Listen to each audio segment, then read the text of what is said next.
نیلم کو انگریزی میں بلو سفائر کہتے ہیں۔ اس پتھر کو اس کی نیلی رنگت کی وجہ سے نیلم کہتے ہیں۔ نیلم قیمتی اور اعلیٰ پتھروں میں شمار ہوتا ہے۔ یہ ایک قدیم اور خوبصورت پتھر ہے۔ نیلم ایسے افراد کے لیے بہت بہترین ہے جن کی نظر کمزور ہو۔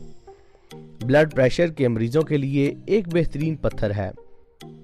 یہ پتھر دولت کو اپنی جانب بہت زیادہ کھینچتا ہے، یعنی کہ یہ پتھر ویلتھ کو اپنی طرف اٹریکٹ کرتا ہے۔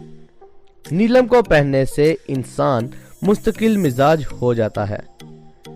نیلم پہننے سے انسان کو دوسرے انسان کی پہچان بہت جلدی ہوتی ہے۔ نیلم اگر کسی نے پہنا ہو تو اس کی عزت لوگوں میں بڑھ جاتی ہے۔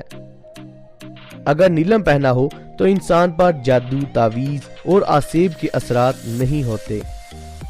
اگر میاں بیوی دونوں نے نیلم کی انگوٹھیاں پہنی ہو تو ان کے درمیان گرم جوش محبت ہوتی ہے۔ نیلم انسان میں پازیٹیو انرجی پیدا کرتا ہے اور انسان کے اندر خود اعتمادی کو بڑھاتا ہے۔ مختلف انسانوں پر نیلم کے اثرات مختلف ہوتے ہیں۔